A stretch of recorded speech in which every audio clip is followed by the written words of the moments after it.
And welcome into another edition of Tobs Talk, everyone. My name is Riley Corcoran. For a Sunday edition, the Wilson Tobs will host the Fayetteville Swamp Dogs. 5 o'clock first pitch tonight, a makeup of a game that was postponed Friday because of a downpour here in Wilson. It'll be the fourth time the Swamp Dogs and the Tobs will meet in just the first 2 weeks of the season. We have a great show lined up for you today. Dr. Todd Smith from Wilson Orthopedics will join me coming up next. It's their night to sponsor at historic Fleming Stadium, so they hope to see you out at the ballpark. We'll talk with Dr. Smith coming up next. Also, Coach Austin Love will join me. John Valek III, a star pitcher from the University of Akron, will come on later in the show. He spun a gem the other night in Petersburg, Virginia. 8 innings, 2 hits, 1 run. Matt Micah will join me on later in the show. We'll discuss that crazy game Thursday night that featured a bit of everything, so stay tuned. A great episode of Tobs Talk coming up next. Welcome back to Tobs Talk. Riley Corcoran joined by Dr. Todd Smith here from Wilson Orthopedics, our great sponsor for tonight. It got moved back from a game that was supposed to occur on Friday because of that rain out. But Dr. Smith, thanks for joining us first off. Well, thank you. Good to be here. And Wilson Orthopedic now, great partnership with the Tobs. It's something that's been going on for a long time. Just tell our viewers a little bit about that and how great it is for both parties. Yeah, our group, Wilson Orthopedics, has been in existence since 1992, taking care of everybody here in Wilson. And we've been teamed up with the Tobs now ever since I've been here. We try to come and take care of any injuries that might happen. We try to have somebody available at the games, most games, just in case, and then take care of those kids, see them in the office if need be, and just try to be a good team player. And that's something that has worked out great again for both sides. And how different is it just with players maybe you don't know their background at all? I mean, that's just, you guys are on the fly all the time, but I just have to think that it's got to be tough. You don't know anything about these guys. All of a sudden something goes wrong. You don't know how their body's going to react, but you guys have to adjust right away. Yeah, it is a little different not having a background with them, and their athletic trainer may be at home or wherever they're from and not knowing what positions they typically play, how many pitches, how many innings that they play, if there's a limit. So a lot of times if there's anything really serious, we do need to kind of get them involved with their home team or their home athletic trainer or their home doctors, because they're ultimately going to be responsible and want to be involved.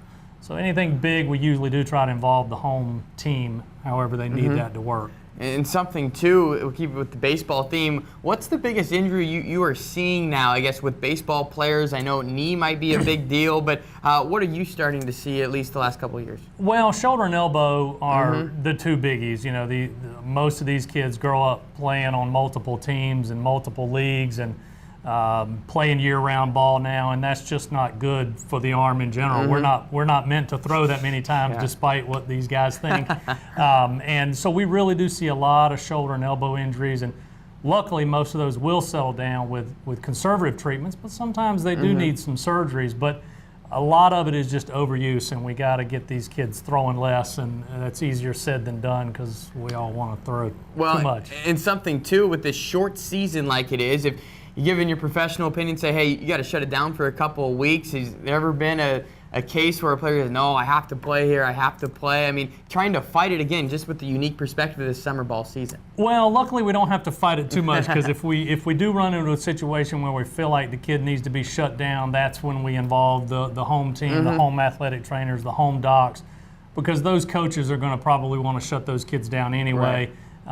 So luckily we don't have to fight too much with that. And Dr. Todd Smith with us from Wilson Orthopedics, and a little bit of a change going on with you guys, partnering up with, I guess, a big organization as well. Just tell everyone about that. Yeah, so we've had some changes recently. As everybody knows, healthcare is changing, and it's getting a little harder to be small groups these days. So we've partnered with Triangle Orthopedics, which is a large group in the Durham and Raleigh area with multiple locations and multiple facilities, and we're still going to practice independently as Wilson Orthopedics, but we're teamed up with them to try to help provide comprehensive care for some of the things that we may not do, and they're just going to help us kind of insulate us from the changes in healthcare. So it's something that people in Wilson may be going, oh, whoa, there's not going to be many changes for the people in Wilson. People in Wilson shouldn't notice any change. If anything, it should be business as usual or even easier to get in and see us because we just have more resources at our disposal.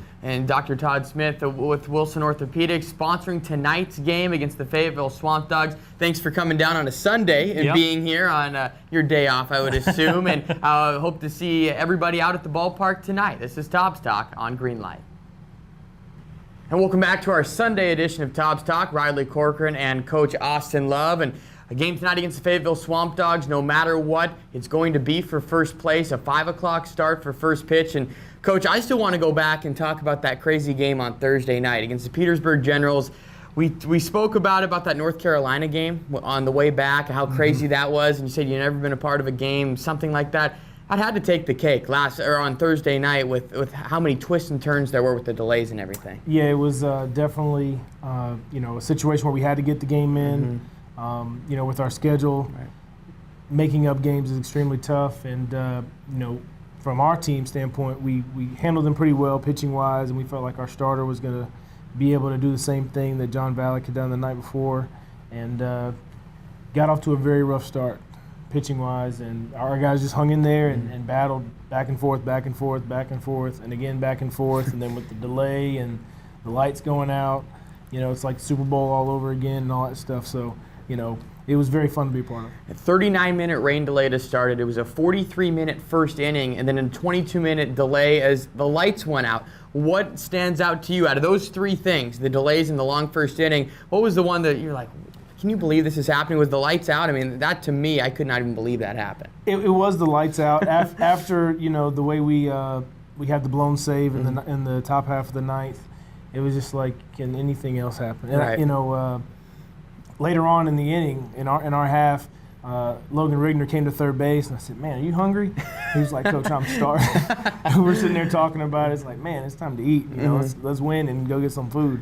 So it was the lights out thing was just like, can anything else happen? And 11-10 for the final tally. It seemed it took us so long to get there, but the Tobs improved to 7-2 after that win, again taking on Fayetteville tonight, 5 o'clock start on Sunday. And going back to that game, there were a couple players that really rose to the top. Ridge Gonsolin, 5 for 6. A home run from the left side, just 5'7" standing up there. And he told me in that first interview with him that, he's got some pop from the left side. Have you seen something like that? That ball was a no-doubter over the huge wall in right field. Yes, he struggled a little bit for his standards. As far as league standards, he was still hitting pretty well, but he struggled for a few days, had a day off at the beginning of the week. And our whole team, actually, we've tried to hit a little bit more, done a lot of early work with position players, just taking extra BP, almost an hour's worth of extra BP for home games. And it's something they seem to have enjoyed, and it's helping their approach at the plate and seeing the ball. And something yesterday just clicked for him, and every ball he put in play just about was just smoked. And it was something, too, because the Tobs were on a mini 2-game losing streak there in conference play. If you count that exhibition contest 3, how proud of you, I guess, of your team that they want that extra work. They wanted to come, and after that loss to Fayetteville, when it was, pretty rough, 11-1 after the third inning, it turned out to be 15-2. Why, I guess, do you think these players are coming together and wanted that extra work the next day, and it's carried over? Well, they want to succeed for themselves and for for their brothers. I mean, they really, really have come together, and I think they know it's a long season, and they feel like, hey, the extra work is going to help their swings in the long run, and our extra work it's work, but it's also very light. It's set up to where it's not strenuous, it's not extensive. It's just we're getting our swings in and enjoying one another while we talk about hitting or just converse about anything. So it's just early work and laid back, relaxed, see the ball, and go out in the game and hit it. And a complete, I guess, polar opposite from last year with the Tobs, the roster. Not many changes are going to be made, at least we think for now, as far as transactions, guys coming in, guys leaving, because this team, I guess, tight-knit as well, as they're all performing for the most part. 2 new Tobs came in on Friday, that rainout day that we had. Tell our viewers a little bit about those 2 new players. They both pitch. Josh Jarrow is a left-handed pitcher from Tusculum. And Nick Monroe, he's a right-handed pitcher from UNC Wilmington, who also can DH or play first base. Josh is a lefty, does matchup stuff at Tusculum. Mid-80s, can touch some uppers. Kind of a strange delivery, herky-jerky, but he throws a lot of strikes. And Nick is also he's a power arm right side, those upper 80s, can touch some low 90s, big kid, very stocky. He's from Mebane, North Carolina. He looks like he's been growing up on a farm. Both great kids, just talking to him. And, Nick's another kid. During my time at A&T, I got to see play a lot. And when I did get this job, I called Randy Hood at Wilmington and said, hey, I want to have this kid on my club, so it's an honor to have them both. And we'll see if they get on the mound and try and contribute tonight against Fayetteville. Finally, the Swamp Dogs will come to historic Fleming Stadium. 3 appearances already at the Swamp, and now they will be coming here for first place. Pitching matchup a little bit tonight with who's going to be on the mound. I believe Michael Wells will be on the mound. What do you look for him with first start? More of the same stuff we've seen out of him out of the bullpen. A good fastball, a good breaking ball, attacks the zone. He's pretty much fresh, because I'm sure he had the mono thing, and he was a weekend starter for UNC Charlotte. They're very competitive in this state, and then they're moving back to Conference USA, very tough league. So he's another kid. I got to recruit a little bit when I was at A&T, and he's another guy. Just having him on the club, he wants to compete and go out there and fight. And, we're just glad to have him. And we'll see if Wells can duplicate something what John Valk III did. Matt Bournes earlier this week. We'll talk with John Valk III coming up next here on Tobs Talk on Greenlight. Welcome back to another edition of Tobs Talk on this Sunday. Riley Corcoran joined now by John Valk III, a great pitcher in the rotation for the Tobs this year that turned in a sterling effort the other night at Petersburg. 8 innings pitched, 2 hits, 1 run. John, tell the viewers a little bit about what was working for you, because you were in control all night long. You're frustrated the Generals big time. Yeah, going into the start, usually I know it's a good night in the bullpen if I've got all 4 of my pitches working. But going into the game, sometimes all those pitches don't carry over to the bullpen. Right. So you kind of got to feel things out the first couple innings. But I kind of felt right away that I had a good changeup rolling. And the curveball, sometimes I can mix that in with lefties too. I didn't throw too many sliders, but it was just one of those days where I felt like I had, control both sides of the plate.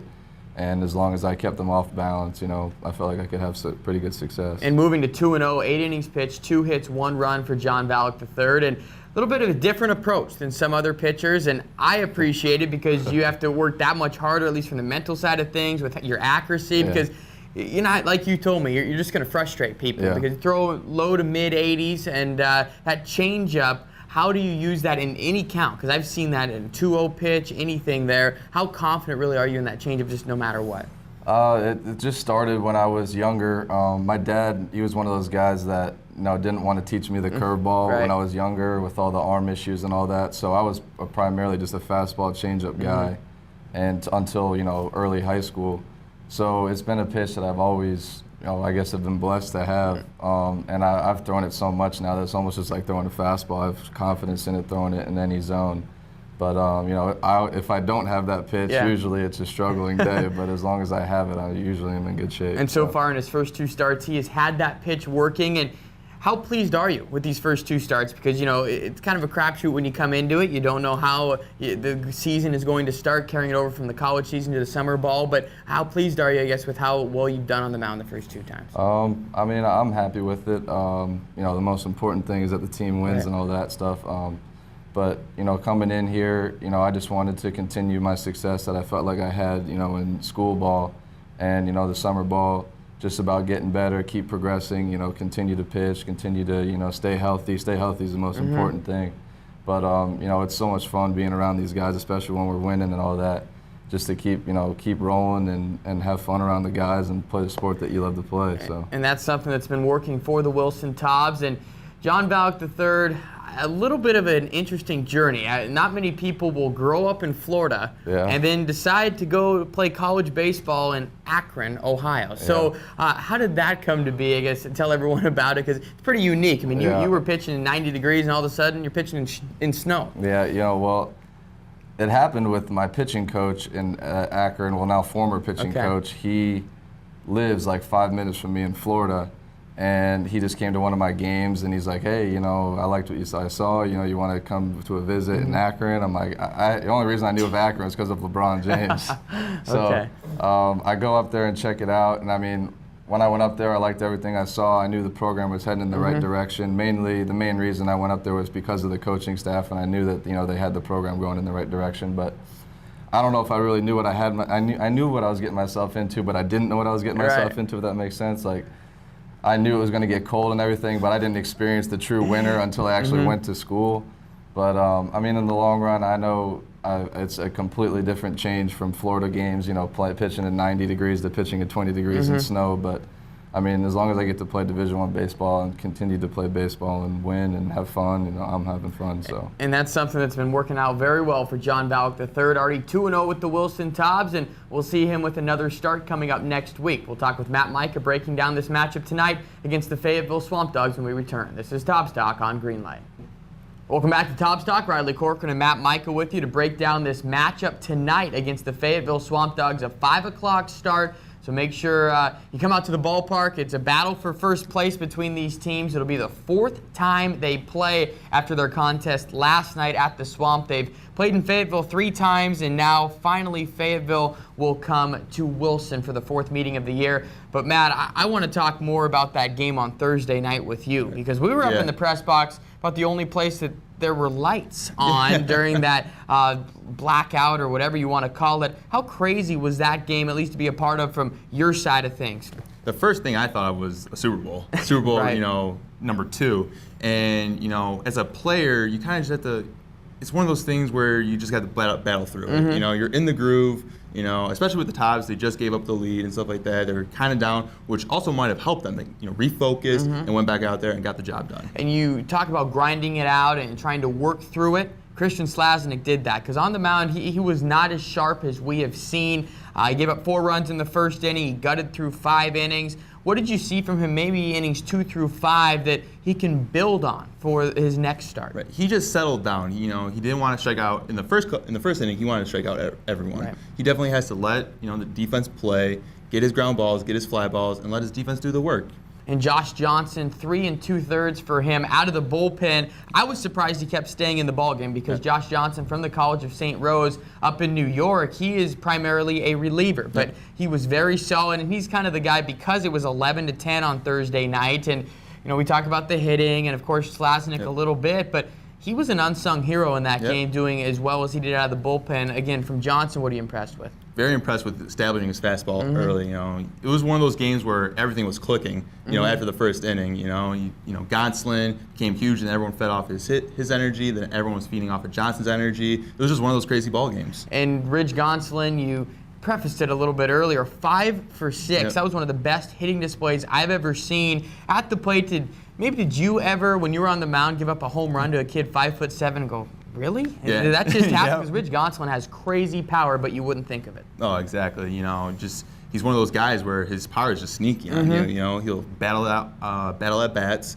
He'll foul tip a bunch of pitches, and then he'll hit one out of the yard on you. And Petersburg Generals, they actually out-hit the Wilson Tobs on Thursday night, but talking with Coach Love about it after the game, it seemed like the Tobs had more hits because everything was an extra base hit. Sean Godfrey with 2 triples, 3 RBIs for him. We spoke about it on the last Tobs Talk, but Sean Godfrey's just phenomenal. 2 triples. Yeah, you know, he's fitting in the zone very, very well right now. He's fitting with his team. The team loves him. You know, he's one of those guys where you kind of just, you know, feed off his energy, feed off his, you know, enthusiasm of the game. He wants to win. He's a gamer. You know, whether it's coming in situational hitting, putting a sack bunt down, or getting a triple. He'll do just about anything to help the Tobs win, and now the Tobs will transition a bit to tonight, Matt. And there's 7-2 at least coming into the weekend against Fayetteville and trying to right the ship again against the Swamp Dogs. That 5 o'clock matchup tonight, but starting pitcher is going to be Michael Wells, and he is primarily a reliever, but making his first start. How different is that, at least the mindset coming into it?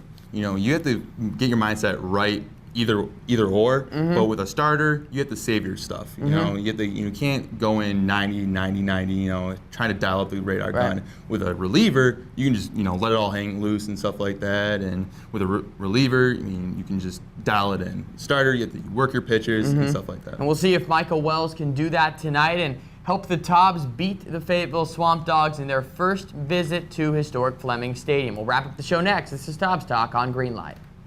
Another edition of Tobs Talk in the books. We talked with Dr. Todd Smith from Wilson Orthopedics, who are sponsoring tonight's game against the Fayetteville Swamp Dogs. Austin Love came on to discuss that crazy game on Thursday night, as well as John Valk III. Watch for him this year, see if he can break some records for the Wilson Tobs. Already 2-0, a great start for him. Tonight's pitching matchup, we know Micah Wells is going to make his first start for the Wilson Tobs. So again, we hope to see you out at the ballpark. Gates open at 4 o'clock, first pitch at 5.